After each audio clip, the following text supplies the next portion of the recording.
Velázquez. Así como lo escucha, vamos a hablar, ahora podemos hablar con el pastor David Velázquez, que está acá con nosotros para compartir una palabra, para compartir una enseñanza. Y como ustedes mismos, algunos lo han denominado la escuelita de los jueves, porque aprendemos bastante. Y vamos a continuar con una enseñanza que el pastor el jueves pasado nos dejó como con deseo de aprender más y más. Como siempre, pastor, bienvenido.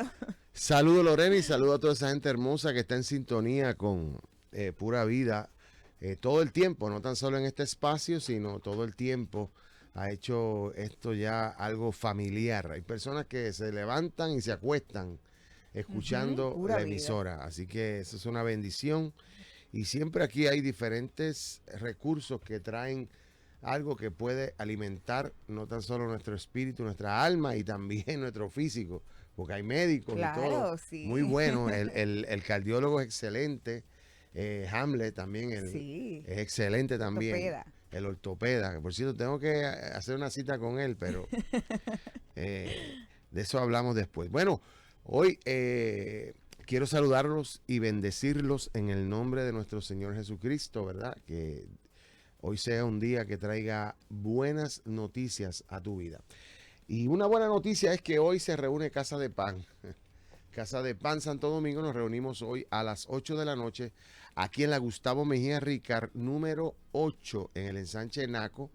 Estamos reuniéndonos a las 8 de la noche para celebrar la presencia de nuestro Señor en nuestras vidas y poder adorar y bendecir su santo y bendito nombre. Así que te invitamos hoy a las 8 de la noche.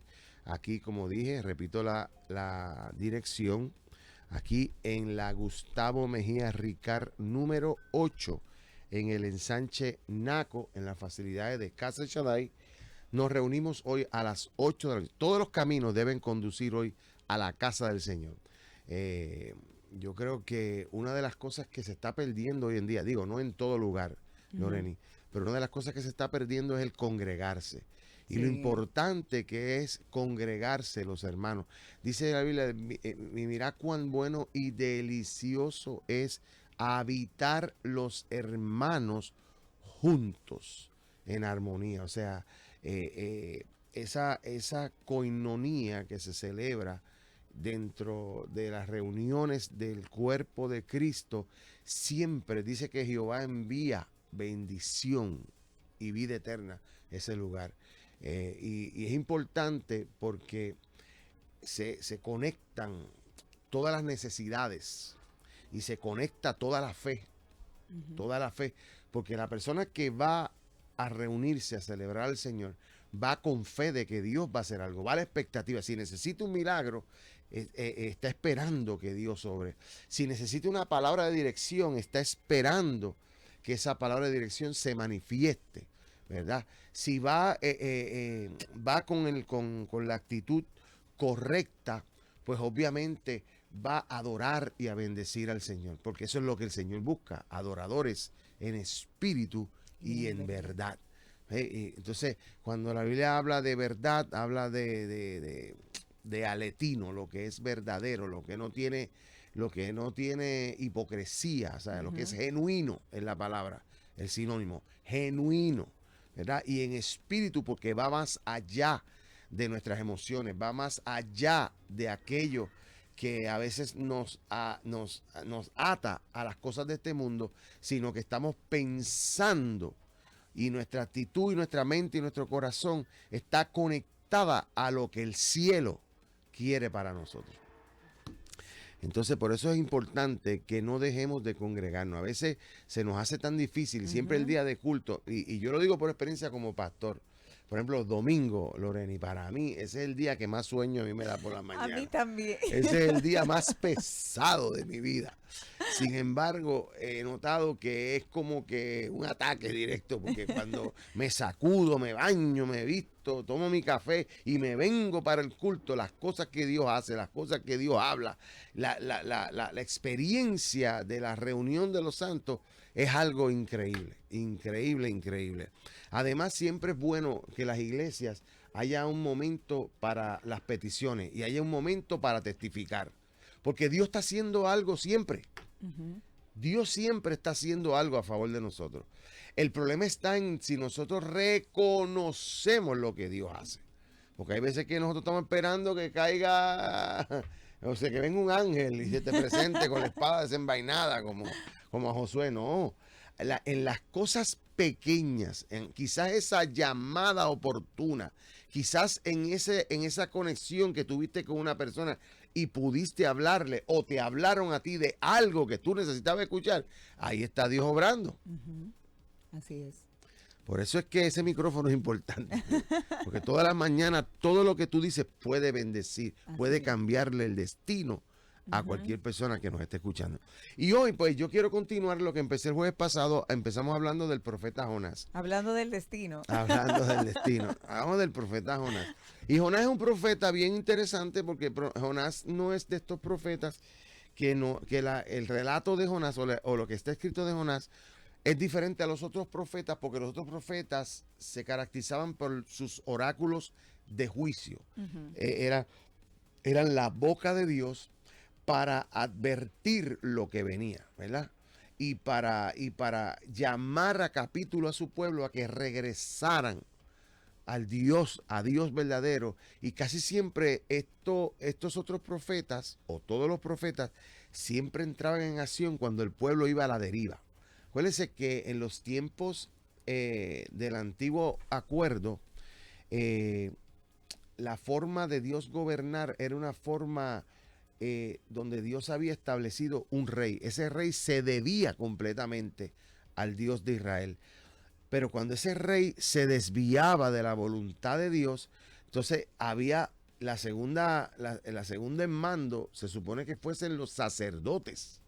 Los sacerdotes tenían que llamar a capítulo al pueblo, porque eran los que ofrecían, eran los que recibían los sacrificios, las ofrendas, eran los que llevaban el pueblo a la presencia de Dios. Pero luego de esto, cuando estas dos partes, regularmente, cuando el rey se iba para el campo a pastar allá, cuando se desviaba del camino, los sacerdotes tenían miedo y no se atrevían a llamar a capítulo al rey. ¿Y qué pasa? Que entonces pasaban por alto muchas cosas y ahí era que Dios llamaba a capítulo a sus profetas, que eran los que siempre tenían estos oráculos de juicio. Por eso es que los profetas siempre venían con una palabra dura. La palabra del profeta no era te voy a dar nación y nada de ese tipo de cosas. Los profetas de la antigüedad, los profetas de oficio, era la boca de Dios para llamar al pueblo al arrepentimiento. Por eso es que Juan es el último profeta. ¿Y cómo empezó Juan predicando? Arrepentíos y convertíos, porque el reino de los cielos se ha acercado. Y yo creo que esa es una palabra que debe estar siempre vigente dentro de toda voz profética, porque ahora la voz profética es de todos. O sea, todo el que habla la palabra de Dios se convierte en un profeta. Todos somos esa boca de Dios, porque ahora no estamos en este sistema donde hay una persona en particular. Fíjate que donde no hay un solo escogido, sino que todos serán los escogidos. Claro. Y dime tú, ¿de dónde sale eso? ¿Tienes una idea? No. Piensa un poquito. Ok. ¿De dónde sale la parte de que nosotros pudiéramos... Que ahora somos un ente con un cuerpo. ¿De dónde sale eso? Que somos un cuerpo. Exacto. De Jesús. Exacto. Somos el cuerpo de Cristo. Cristo es la cabeza y todo lo demás es cuerpo. Es cuerpo, claro. Pero la cabeza no anda por allá y el cuerpo anda por acá. Todos somos un ente, por lo tanto, todos profetizamos. Por eso es que Pablo dice que todos los dones son buenos, pero el mejor es el que profetiza, el que habla la palabra del Señor. Porque se tiene un malentendido con los 5 oficios, ¿verdad? Que es el apóstol, el profeta, el pastor, el evangelista y el maestro. Se tiene un mal concepto de eso, pero si tú miras cómo Pablo, primero que Pablo a la única iglesia que le habla de eso es a la iglesia de Éfeso. No lo repite a las otras iglesias. O sea, se lo habla a Éfeso en particular. Él le da esa distribución a ellos. A ellos. Entonces, pero dice que eso era para la perfección de los santos. O sea, que nosotros hemos invertido el papel. Para nosotros los apóstoles hoy en día es la cosa más grande. Y la Biblia es todo lo contrario. Ese es el fundamento donde yo piso. O sea, yo piso sobre ese fundamento. O sea, ellos están para perfeccionarme a mí, para yo hacer la obra de Dios. En otras palabras, ellos son los alicates de Dios. Y así hay que verlo. Ellos están para servir al pueblo de Dios, para formarlos. Este Siri se vuelve loco y habla lo Siri quiere estar en la conversación. Quiere estar en la conversación. Y de esto podríamos tener una conversación bien interesante, ¿verdad? Porque hay diferentes posiciones. Pero esto es importante. Porque cuando tú oyes, fíjate, y yo creo que esto ha mejorado, yo tengo que ser honesto en esto y objetivo. Yo creo que esto ha mejorado bastante la comprensión del cuerpo de Cristo, entender las funciones de los hombres de Dios. Correcto. Y todo este tipo de cosas. Pero si tú miras, en un tiempo atrás siempre venía acompañando la enseñanza de los profetas y los apóstoles con la honra. Con la honra. Entonces, ¿qué tipo de honra tú estás esperando? ¿La honra de los hombres o la honra de Dios? Porque Dios honra a los que le honran. Y Pablo, que si vamos, ¿quién podemos comparar con el apóstol Pablo? Hoy en día, a nadie. Sin embargo, Pablo dice, mira, todo lo que yo tenía que hacer, eso hice. No hice ni más ni menos. Lo que le correspondía. Lo que me corresponde, eso fue lo que yo hice. En otras palabras, y que conste que hay muchas posiciones de exégetas bíblicos que ven a Pablo que hay un orgullo espiritual en Pablo. O sea, Pablo no era tampoco un tipo fácil. Pablo era un tipo un poco difícil en esa área. O sea, y hay gente que trata de defenderlo, pero las expresiones que Pablo deja, si las sacamos del misticismo religioso y las vemos, son palabras que jamás y nunca saldrían de una persona, tú sabes, de una persona creyente hoy en día con todo lo que conocemos. A mí nadie me venga con cuentos, por ejemplo. A mí nadie me venga con historia. Yo llevo en mi cuerpo las marcas. ¿Sabes? Es como Elías. Elías ya dijo, solamente yo he quedado. Porque es que el ser humano siempre tendrá. Y fíjate que Pablo es el que habla. Siempre tendrá problemas con su ego. El arte del ego. Eso es algo que es bien difícil nivelarlo. Fíjate que el apóstol Pablo también, y iba a hablar de Jonás, y mira por dónde voy. Sí. Pero estas son las conversaciones interesantes. Claro, claro. Y que además, pastor, porque ahora podemos hablar. Ahora podemos hablar. Y que además es una enseñanza porque a veces nosotros escuchamos la historia de Jonás, escuchamos la historia de cualquiera de esas que está en la Biblia, pero no conocemos a trasfondo, o más bien, cuál era el significado como tal. Porque sabemos, Jonás era un profeta, pero se distinguía de esos profetas por lo que usted ya nos ha explicado, nos ha enseñado. Sí. Vamos a estudiar a Jonás. Jonás era un profeta que escribe Jonás era de los profetas menores. Pero déjame terminar el concepto del apóstol Pablo, para que la gente no me malinterprete, porque tampoco yo le quiero echar tierra a Pablo, no, al contrario, Pablo es perito arquitecto. Pero el problema está, y eso pasa hoy en día, y tú lo ves en diferentes ministerios, que de momento hay como un aire de superioridad. Quizás por el conocimiento, quizás por el reconocimiento de la gente, quizás por la posición que Dios los ha puesto. Y uno tiene, una de las cosas que la Biblia habla de los grandes líderes que son Moisés y Jesús, era que eran mansos y humildes. Y manso no quiere decir menso, mansos y humildes. Entonces, ¿qué pasa? Que estos grandes hombres de Dios también tenían su problema con su ego. Elías, cuando de momento dijo, Señor, solamente yo he quedado, y que tú te crees, yo tengo 7,000 igual que tú. 7,000 igual que tú, esperando que yo los use. Porque se nos va la guagua a veces, se nos va el tren, pensando que la unción de nosotros es y que aquel no tiene. Y no, mi hermano, tenemos que tener cuidado con eso y entender que nosotros somos instrumentos en las manos del Señor. Pablo también habla y dice, nadie más tenga un alto concepto de sí mismo. O sea, que cuando, mira, una de las cosas, Lorena, yo no sé si tú te has dado cuenta de esto, pero esto es algo bien importante. Y la gente, y especialmente los que tenemos la capacidad y la oportunidad de nosotros proclamar el Evangelio de Jesucristo, no hemos entendido que toda palabra iluminada que Dios nos dé a nosotros para hablarla a otros, a quien Dios nos está hablando primero es a nosotros mismos. Con quien Dios quiere tratar es con nosotros mismos. O tú la has vivido o la vas a vivir. Lo que Dios te está dando. Entonces, ahí es donde nos perdemos a veces en muchas cosas y no entendemos que Dios está tratando con nosotros cada vez que habla. Cada vez que nosotros hablamos, a quien primero tiene que darle la palabra, golpear la palabra, es a nosotros. Entonces, mira, volviendo a Jonás, que me quedan ahora 15 minutos para hablar de Jonás. Jonás se conoce como uno de los profetas menores. Su asignación profética fue en el norte de Israel. Usted sabe que Israel es como un triángulo puesto así hacia abajo, y en ese triángulo, pues la parte norte estaba cerca de Siria, de Tiro y Sidón, que eso era Siria en aquellos tiempos.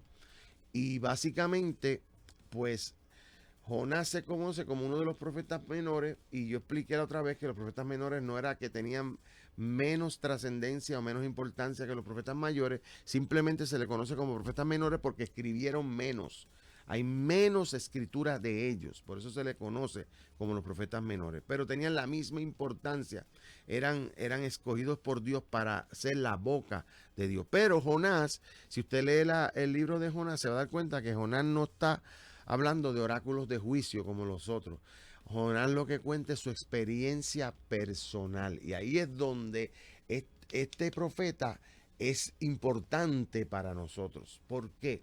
Porque nos enseña que aún nosotros, siendo marcados por Dios con una palabra, también tenemos una responsabilidad, y Dios va a demandar de nosotros la obediencia que requiere. Porque fíjate, si tú lees el primer versículo, dice que el Señor se le apareció a Jonás y le dijo, levántate y ve a Nínive. Entonces, ya desde que el Señor se aparece en tu vida y te da una palabra, tú quedaste marcado por esa palabra. Y la historia nos dice que Jonás no quiso obedecer esa palabra, dijo, para Nínive, pero hay que entender el contexto histórico. Siria fue siempre, fue una espina dentro del corazón de Israel, porque Siria fue el pueblo que Dios utilizó, para ponerlo de una forma entendible, el pueblo que Dios utilizó para enseñarle a Israel que cuando ellos se salían de la voluntad de Dios, caían presos de sus enemigos. Y Siria fueron gente mala con Israel, pero sumamente malo. Yo te conté que en el libro de Lamentaciones, búsquelo, Jeremías cuenta que cuando los sirios invadían el norte, agarraban las mujeres embarazadas judías, las israelitas, y les abrían el vientre con espada, y les sacaban los fetos y los estrellaban contra las paredes. O sea, una matanza horrible. En los tiempos de Jonás, Israel estaba en buenas, había progresado, había bonanza, y había un pueblo bastante grande que estaba sirviendo al Señor en los tiempos de Jonás. Y Siria no era tan poderosa como en los tiempos de antes. Entonces, cuando el Señor le dice a Jonás que vaya allá a Nínive, que era la capital, y predica, Jonás dijo, yo, para allá no voy yo, que manden a otro. Y agarró y se fue para el lado contrario de donde tenía que irse, y se montó en un barco. Y dice que cuando el barco zarpó, dice que hubo una gran tempestad en ese barco, o sea, parece que hubo una tormenta ahí en el mar, pero es interesante el relato porque los que estaban a cargo del barco, los marineros y las personas, trataron de poner el barco a salvo, inclusive quisieron virar para atrás, pero no pudieron, estaban presos y se dieron cuenta. Y usted tiene que entender que en esos tiempos había mucho misticismo, había mucho espiritualismo y a todo le asignaban una deidad. Por eso es que ¿cómo se llama esto? En la mitología griega, Poseidón era el segundo dios más importante y este Poseidón era el dueño de las aguas, de todo lo que fueran cuerpos de agua. Él era el dios de eso. Entonces, ¿qué pasa? Que cuando estos marineros se dieron cuenta que esta tempestad no podían controlar ni podían hacer nada, siendo unos expertos, se dieron cuenta que esto era un castigo de alguno de sus dioses. Pero la Biblia dice que Jonás, mientras esto estaba pasando, se fue al fondo y se acostó a dormir. Se acostó a dormir. Y mientras el barco se hundía y tenía tantos problemas, los marineros lo encontraron y dijo, oye, pero tú dormilón, que tú haces durmiendo, tú no ves que nos vamos a... Entonces, cuando se formó el revolú, Jonás se dio cuenta de lo que estaba pasando y le dijo a esta gente, mire, échenme a mí el mar porque esto viene por mí. Y yo explicaba muchas cosas bien interesantes el jueves pasado, que usted tiene que ir al video. Ajá. Yo quiero continuar, porque si me detengo aquí a repetir lo mismo, pues no avanzamos. Pero usted tiene que entender que cuando usted está marcado por Dios, esa misma palabra no tan solo lo guía, sino que lo juzga. Lo que tú cargas de Dios no tan solo te guía y te bendice, sino que también te juzga. Te llama a capítulo, te redarguye. Porque tú sabes que yo siempre he dicho que el pecado más grande de nosotros, los hijos de Dios, ¿sabes cuál es? ¿Cuál? El de omisión. El de ignorar. El de ignorar lo que Dios ha puesto y te ha mandado a hacer a ti. Usted ha tocado un punto muy importante. Habla, si él va a hablar. Sí, ha tocado un punto muy importante porque yo creo que a veces es más fácil, pastor, decir, no voy a mirar para allá, y en lo personal me ha pasado, y yo sé que a todo el mundo, la mayoría de personas que nos escuchan, le ha pasado eso, que uno dice, mejor no miro para allá y me hago la loca o me hago el loco. Pero lo que usted dice tiene mucho peso porque a veces omitimos, sin embargo, eso no nos quita la responsabilidad. Exactamente. Y Dios nos va a llamar a capítulo por eso. Y muchas de las bendiciones que Dios tiene para nosotros están retenidas por eso. Uy. Y el problema es que como todo pecado se sigue agigantando en nosotros. Seguimos obviando la responsabilidad. Seguimos tratando de esconder todo lo que Dios ha depositado en nosotros porque el enemigo utiliza muchas armas y vamos a dejar al enemigo al lado. Tú mismo te pones condiciones y tú mismo te limitas diciendo, pero es que yo no tengo la posición, yo no tengo la autoridad, yo no tengo el contacto, yo no soy el responsable, deben ser otros. Pero mire, esto se trata de uno someterse a la voluntad de Dios y hacer lo que Dios quiere que uno haga. Y Jonás se dio cuenta de eso y dijo, échenme al mar porque este problema es mío. Y ellos, fíjate lo que hicieron, ellos oraron a sus dioses y como vieron que los dioses de ellos no hacían nada, era Dios diciéndole, aquí el que manda soy yo soy el único verdadero Dios. El asunto es que oraron al Dios de Jonás y oraron a Dios y le dijeron, mira, Jehová, no eches la sangre de este sobre nosotros. Estamos actuando por lo que él dice y perdónanos por lo que vamos a hacer. Y echaron a Jonás al mar. Y la Biblia dice que Dios tenía preparado un gran pez para que se lo tragara. Tú sabes que eso siempre, a mí me da gracia, pero eso para mí siempre. Yo veo la manifestación poderosa de Dios.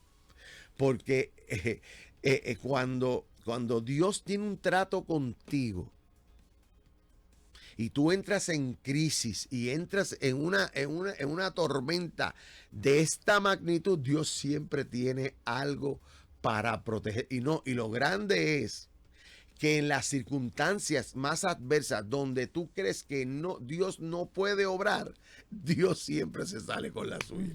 Porque ¿quién iba a pensar que tirar a Jonás al inmenso mar, Dios tenía un pececito que le dijo, ahora tú te vas a tragar a ese, te lo vas a tragar para preservarlo? Ujú. porque ese está marcado por mí. Trágatelo, pero no lo mates. Tú lo vas a No, y la cuestión es la oración que hace Jonás. Sí. Si tú lees la oración que hace Jonás, Jonás cita un salmo. Y esto, mientras yo venía meditando en esto, yo me di cuenta de algo bien poderoso. Yo creo que cada uno se puede relacionar con esto. Todos los que tenemos una experiencia con el Señor, que hemos pasado por situaciones donde nos hemos sentido como que Dios nos ha abandonado, como que vamos ya, se acabó, esto se acabó. Siempre, siempre la palabra del Señor va a ser un refrigerio, va a ser ¿cómo podríamos decir? Un ancla, o va a ser algo que podamos sostenernos aún en la misma muerte. Por eso es cuando el Salmo dice el Salmo 23, como dice, aunque ande en valle de sombra y de muerte, no temeré mal alguno, porque tú estarás conmigo. O sea, aquí Jonás está hablando, recitando un salmo y diciendo cómo él se siente y todo esto, pero yo me imagino, tú tienes que imaginarte esto en tiempo real, fuera de lo espiritual.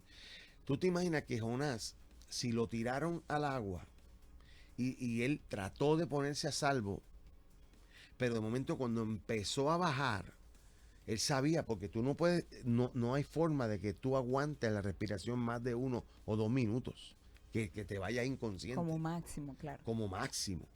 O sea, 1 minuto es un montón. Tiene que tener unos pulmones violentos. Pues tú te imaginas que en ese lapso de tiempo, ese pez ¡fua!, lo agarró. Y desde que lo agarró, tuvo que haberlo agarrado de una forma violenta, donde Jonás verse dentro de ese estómago, de ese pez. Y todo ese tipo de cosas, digo, bueno, ahora lo que viene es la trituración de mi cuerpo. Y en ese momento Jonás ora, esperando. Es como cuando tú vas a un paredón. Tú has visto las películas cuando ponen una persona en paredón, que la gente cierra los ojos Se entrega y ya. se entregan.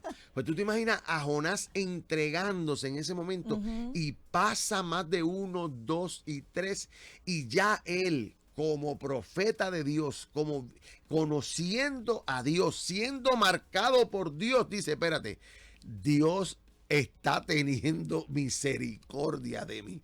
Y yo he venido a decirte, yo no sé si se me acabó el tiempo o no, pero yo he venido a decirte que el momento más oscuro, tú que me estás escuchando por ahí a través de YouTube o donde me estés escuchando en cualquier plataforma de esta bella emisora, yo he venido a decirte de parte de Dios que cuando tú has pensado que el tiempo se acabó y ya te vas a ir de este mundo, hasta que tú no cumplas con el mandato y hasta que Dios no cumpla su propósito en ti y en mí, no vamos para ningún lado. Se puede desatar la tormenta más grande, te pueden echar al vacío y al mar más profundo, pero Dios siempre tendrá algo preparado para preservar tu vida, para que cumplas con su propósito. Y esto es importante porque lo que pasa después aquí es que cuando pasaron 3 días, ¿y por qué tuvieron que pasar 3 días, Lorena? Porque todo lo de Dios tiene un proceso de preparación para que estés listo. Para que estés listo.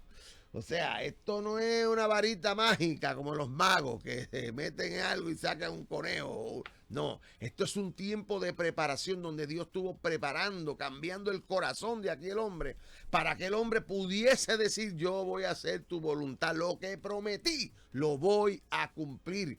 Dice que dijo a lo último. Y cuando él dijo eso, interesantemente, el texto sagrado, ¿sabe lo que dice? Que el mar lo escupió, lo vomitó a la orilla de la capital de Nínive.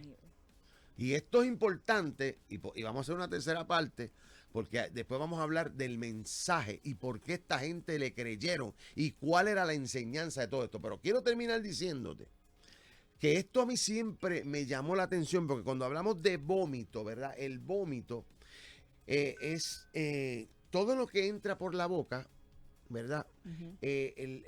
Los jugos gástricos tienen la capacidad de triturarlo y luego esto se va repartiendo a nuestro cuerpo y va donde tiene que ir. El desecho se va y lo que el cuerpo necesita lo obtiene. Pero cuando hay algo que el cuerpo no puede digerir, lo bota por el mismo lugar por donde se lo tragó. Sí. Y eso es importante porque eso quiere decir que lo que tú te comiste, tu cuerpo no lo pudo procesar ni digerir.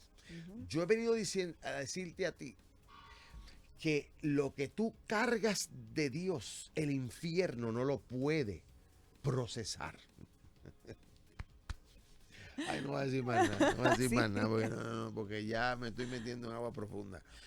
Pero yo no sé, hay gente que ha sido marcada por Dios de tal manera que se hacen insoportables para los vecinos, se hacen insoportables para los compañeros de trabajo. Y no es que tú seas mala persona, es que lo que tú cargas de Dios no lo puede digerir la gente, porque la gente está viendo la gracia de Dios sobre tu vida, está viendo una unción que rompe, ¿cómo se dice? Las maldiciones, que cuando tú llegas, los demonios tienen que huir. Y por eso es que no te soportan. Porque es que lo que tú cargas de Dios es tan fuerte que el infierno te tiene que vomitar. Porque así como a Cristo, el infierno el tercer día lo tuvo que sacar de allí. Porque la resurrección y la vida que él cargaba no era para que estuviese en el lugar de los muertos. Así que con esto me despido invitándote esta noche a las 8 de la noche aquí en Casa de Pan, donde seguiremos hablando de la palabra del Señor a las 8 de la noche. Quiero saludar, mira Lorena, quiero saludar a mi hermanita Débora que llegó anoche, su esposo Miguel. Claro. También está el doctor Yamil, mi prima Lili, que están ahí, lo más seguro me están escuchando, a Gledis también, y a los hermanos de la iglesia de Casa de Pan. Estoy seguro que la familia Mariñez, la familia Lowe, la familia Estrella y toda esa gente hermosa que siempre se dan sintonía, pues a ellos vaya mi saludo. Y hoy nos vemos a las 8 de la noche en Casa de Pan, Santo Domingo, en la Gustavo Mejía Ricard, número 8, aquí en el Sánchez Naco, en las facilidades de Casa de El Shaddai. Bendiciones y nos vemos el próximo jueves en otra edición más de Ahora Podemos Hablar. Y no te olvides de Jonás. Excelente. Gracias, pastor, y gracias a ustedes por estar ahí, por ser un fiel oyente de Pura Vida. Ustedes sí no pudieron escuchar al pastor completo, la conversación que tuvimos, entra a nuestro canal de YouTube Pura Vida Network y ahí lo va a encontrar. Esta enseñanza ha estado buenísima. Ustedes sigan disfrutando y en sintonía con Pura Vida. Ahora llegamos al final. El próximo jueves nos volvemos a encontrar en Ahora Podemos Hablar con David Velázquez.